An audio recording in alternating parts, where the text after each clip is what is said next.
ಎಲ್ರಿಗೂ ನಮಸ್ಕಾರ. ಯೋಗೀಶ್ ಅಪ್ಪಾಜಯ್ಯ, ಮಾಜಿ ಅಧಿಕಾರಿ, ತೋಟಗಾರಿಕೆ ಇಲಾಖೆ, ಕರ್ನಾಟಕ ಸರ್ಕಾರ.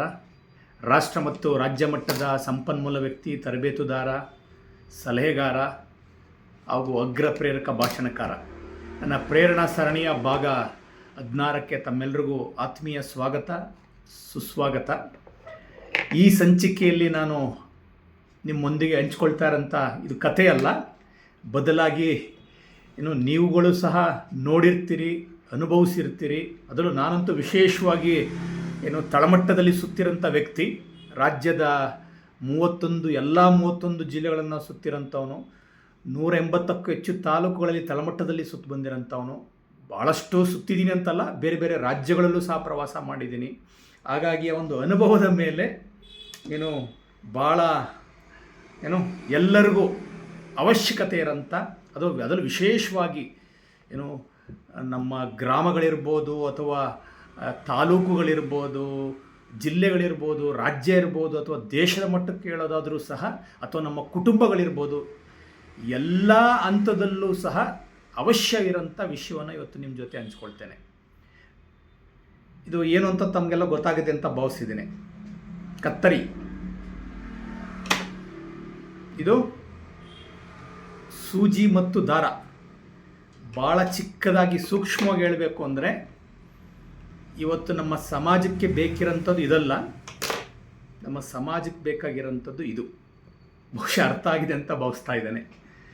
ನಾವು ಸಹ ಸಮಾಜದಲ್ಲಿ, ನಾವಿರೋಂಥ ಸಮಾಜದಲ್ಲಿ ನಾವು ಸಹ ಇದಾಗೋದು ಬೇಡ, ಇದಾಗೋಣ ಅಂತ ಹೇಳ್ತಾ ಇದ್ದೀನಿ. ತಾತ್ಪರ್ಯ ಇಷ್ಟೇ, ಸಾರಾಂಶ ಇಷ್ಟೇ.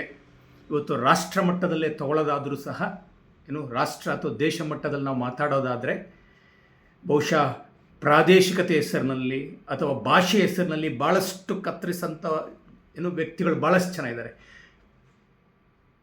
ನಾನು ಧರ್ಮದ ಬಗ್ಗೆ ಮಾತಾಡ್ಲಿಕ್ಕೆ ಹೋಗಲ್ಲ, ಧರ್ಮನ ಪದವನ್ನು ಸಹ ಈಗ ಬಳಸ್ಲಿಕ್ಕೆ ಹೋಗಲ್ಲ, ಯಾಕಂದರೆ ಅದು ಭಾಳ ದೊಡ್ಡ ಪದ.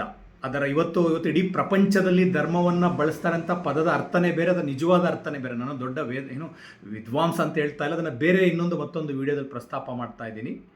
ಇನ್ನು ರಾಜ್ಯದ ಮಟ್ಟಗಳು ಹೇಳೋದಾದರೆ, ರಾಜ್ಯಗಳ ಮಟ್ಟದಲ್ಲಿ ಅಥವಾ ನಮ್ಮ ಕರ್ನಾಟಕ ರಾಜ್ಯ ಅಂತ ನಾವು ಹೇಳೋದಾದರೆ, ಜಾತಿ ಹೆಸರಿನಲ್ಲಿ, ಉಪಜಾತಿಗಳ ಹೆಸರಿನಲ್ಲಿ, ಪಂಗಡಗಳ ಹೆಸರಿನಲ್ಲಿ ಭಾಳಷ್ಟು ನಮ್ಮನ್ನು ಕತ್ತರಿಸಂಥ, ಬೇರ್ಪಡಿಸಂಥ ಅಥವಾ ಭಾಗ ಮಾಡೋಂಥ ಭಾಳಷ್ಟು ಜನಗಳಿದ್ದಾರೆ. ಪ್ರತ್ಯೇಕಿಸಂಥವರು, ಭಾಗ ಮಾಡೋಂಥವ್ರು, ಕತ್ತರಿಸಂಥವ್ರು, ಪ್ರತ್ಯೇಕ ಮಾಡೋಂಥವ್ರು ಭಾಳಷ್ಟು ಜನ ಇದ್ದಾರೆ. ಇವತ್ತು ನಮ್ಮ ಅಥವಾ ಕುಟುಂಬಗಳ ಮಟ್ಟಕ್ಕೆ ಹೇಳೋದಾದರೂ ಅಷ್ಟೇ, ಅಥವಾ ನಮ್ಮ ತಾಲೂಕುಗಳಲ್ಲಿರ್ಬೋದು, ಜಿಲ್ಲೆಗಳಲ್ಲಿರ್ಬೋದು, ಅಥವಾ ಗ್ರಾಮಗಳಲ್ಲಿರ್ಬೋದು, ಅಥವಾ ಕುಟುಂಬಗಳಲ್ಲೂ ಅಷ್ಟೇ ಬೇರೆ ಬೇರೆ ಕಾರಣಗಳಿಗೋಸ್ಕರ ಭಿನ್ನಾಭಿಪ್ರಾಯಗಳು ಎಲ್ಲವೂ ಸಹ ಇರ್ತದೆ. ಆದರೆ ಬೇರೆ ಬೇರೆ ಇದರಲ್ಲಿ ಕತ್ತರಿಸಂಥವ್ರು ಭಾಳ ಜನಗಳಿದ್ದಾರೆ.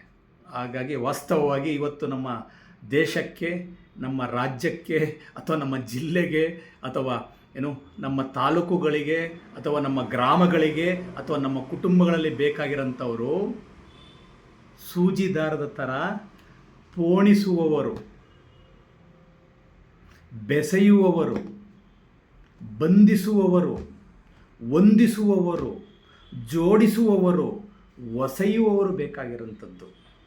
ಇವತ್ತಿನ ಅವಶ್ಯಕತೆ ಇರೋಂಥದ್ದು, ಅನಿವಾರ್ಯತೆ ಇರೋಂಥದ್ದು ನಮ್ಮ ಸಮಾಜಕ್ಕೆ ಕತ್ತರಿ ಅಂತ ವ್ಯಕ್ತಿಗಳಲ್ಲ, ಬದಲಾಗಿ ಸೂಜಿದಾರಂಥ ವ್ಯಕ್ತಿಗಳು ನಮ್ಮ ಅವಶ್ಯಕತೆ ಇರೋಂಥದ್ದು.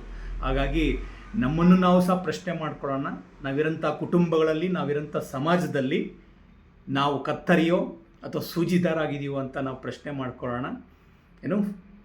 ಈ ಕ್ಷಣದಿಂದ ಬೇರೆ ಬೇರೆ ಕಾರಣಗಳಿಗೋಸ್ಕರ ವೈಮನಸ್ಯಗಳು ಬಂದಿರ್ಬೋದು, ದ್ವೇಷ, ಅಸೂಯೆ, ಬೇರೆ ಬೇರೆ ಬಂದಿರ್ಬೋದೇನೋ. ಆದರೆ ಇನ್ಮೇಲಾದರೂ ಸಹ ಈ ಕ್ಷಣದಿಂದ, ಈ ದಿನದಿಂದ ನಾವೆಲ್ಲ ಭಿನ್ನಾಭಿಪ್ರಾಯಗಳನ್ನು ಮರೆತು, ಏನೇ ನಮ್ಮ ತಾತ್ವಿಕ ವಿಚಾರಗಳಲ್ಲಿರ್ಬೋದು, ಸಿದ್ಧಾಂತಗಳಲ್ಲಿರ್ಬೋದು, ಏನೇ ವ್ಯತ್ಯಾಸ ಇದ್ದರೂ ಸಹ ಕತ್ತರಿಸೋರಾಗೋದು ಬೇಡ, ಸೂಜಿದಾರದ ಥರ ಪೋಣಿಸೋರಾಗೋಣ.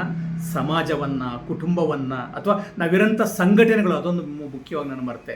ಸಂಘಟನೆಗಳಲ್ಲೂ ಅಷ್ಟೇ, ಯಾಕೆ ಎಷ್ಟೋ ಸಂಘಟನೆಗಳು ಯಶಸ್ವಿ ಆಗ್ತಾ ಇಲ್ಲ, ಎಷ್ಟು ಸಂಘಟನೆಗಳಲ್ಲಿ ಯಾಕೆ ಬಲ ಇಲ್ಲ, ಒಗ್ಗಟ್ಟಿಲ್ಲ ಅಂದರೆ ಇದರ ಸಂಖ್ಯೆಗಳು ಜಾಸ್ತಿ ಇದೆ.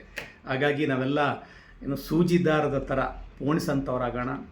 ಜೋಡಿಸೋಂಥವ್ರಾಗೋಣ, ಬಂಧಿಸೋರಂಥವ್ರಾಗೋಣ, ಹೊಂದಿಸೋರಂತಾಗೋಣ, ಹೊಸೆಯಂಥವ್ರಾಗೋಣ ಅಂತ ಹೇಳ್ತಾ ತಮ್ಮೆಲ್ಲರಿಗೂ ಭಾಗ 16ನ ಇಲ್ಲಿಗೆ ಮುಗಿಸ್ತಾ ಇದ್ದೀನಿ.